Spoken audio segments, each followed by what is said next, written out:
on se prépare pour une sleeve gastrectomie qu'on réalise en ambulatoire. Nous, ça fait à peu près 2 ans et demi qu'on fait ça en ambulatoire. On en est à peu près à un taux de entre 65 et 67%. Principalement, ça reste les sleeves et les bypass gastriques en aigreille. On est passé de la récupération rapide après chirurgie, donc ce qu'on appelle la RAC, qu'on a instauré depuis bien une douzaine d'années dans notre établissement. L'ambulatoire. Il y a moins de stress, bien entendu, pour les patients qui sont parfaitement surveillés à domicile. L'idée, c'est de montrer que c'est tout à fait faisable, c'est jouable, à une condition, que le parcours de soins soit bien défini au préalable. Et là, on parle de l'éligibilité.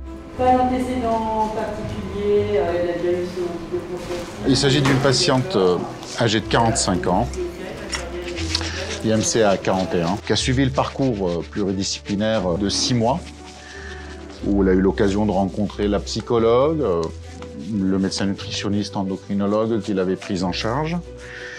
Il s'agit d'une patiente qui n'a pas de comorbidité. Un patient qui a un indice de masse corporelle très élevé, un IMC supérieur à 55, il ne sera peut-être pas forcément éligible à cette prise en charge. Un patient qui a un diabète et qui a une hémoglobine glyquée qui est limite en préopératoire, celui-là, il ne sera pas éligible à la sortie le soir même.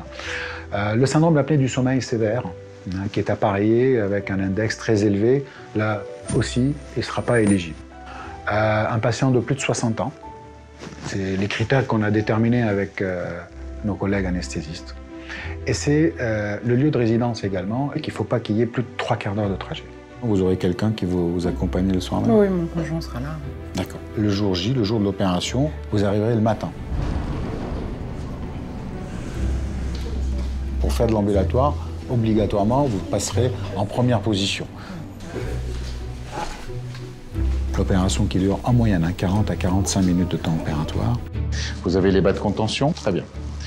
Donc on est prêt pour la sleeve. Tout à l'heure, on se revoit en salle de réveil. Très bien. On est en train de traiter une maladie chronique, d'accord? On se doit de bien le faire, on se doit de bien vous suivre derrière. C'est pas une mise à la rue, le soir même d'une chirurgie bariatrique en ambulatoire. C'est un suivi rigoureux qui se fait et qui est sécurisé et sécurisant à toutes ces étapes. Non, une gorgée, vous attendez un petit peu. Ou en salle de réveil, vous donnera un verre d'eau. C'est ça le protocole en ambulatoire. Après, vers 14 h, vous aurez le droit à un peu plus qu'un verre d'eau, avec un petit bouillon, quelques cuillères.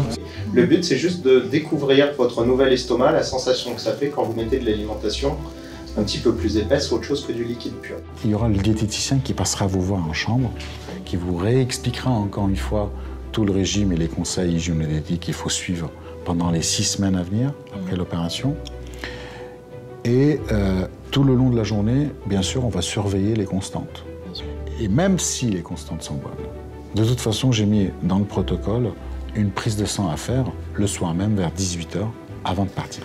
Parfait, on est à 14,2 g d'hémoglobine. Vous vous sentez capable de sortir ce soir? Oui, sans aucun doute. Tout est très clair pour moi. Ça marche. Voilà.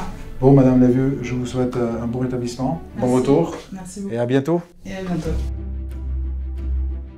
Et ensuite, à domicile, une fois rentré, il y a déjà les infirmières qui sont prévenues, qui vous attendront aux limites, à l'arrivée. Il y a de toute façon, de facto, un passage infirmier 2 fois par jour minimum, ne serait-ce que pour les piqûres, dans le cadre de notre protocole des HPPM. C'est le Lovenox matin et soir 40 qu'on donne en fonction de l'IMC. L'infirmière est formée aussi au protocole qui comporte quand même la prise de pouls, la prise de température, l'échelle EVA qui est évaluée 2-3 fois par jour. Elles vont reperfuser, si besoin, pour la réhydratation, notamment dans la nuit, par un diffuseur sous-cutané ou par voie intraveineuse quand ils ont le cathlon en place. Ils vont passer des médicaments aussi, comme en clinique, les médicaments par voie intraveineuse. Donc il y a une voie d'abord, ça c'est important. C'est comme s'ils étaient hospitalisés, à la différence près qu'ils sont surveillés par une infirmière pendant 4-5 jours. Observation de transmission et de surveillance des soins, d'accord? Ce seront les traces médicales en fait de ce qui sera fait ici à domicile. Et au 4e jour, à J4, on a une prise de sang Dans le protocole, il y a une NFS, une CRP, la fibrinogène, la procalcitonine. Tous ces critères font qu'on a des seuils. Déjà, on a mis le seuil, nous, à 120, pas à 150. Déjà. Si on sait faire la chirurgie hernière, la chirurgie de paroi, les vésicules et certaines chirurgies bariatriques en ambulatoire, pourquoi pas tout? C'est d'ailleurs une demande explicite et expresse des instances depuis quelques années maintenant. Ça a demandé aussi une sollicitation de plusieurs sociétés, et surtout avec celle avec qui je travaille et collabore en général, la société donc Elivi Horus, parce que si on veut faire ça en ambulatoire, c'est des étapes qui doivent être parfaitement sécurisées tout le long du parcours du patient.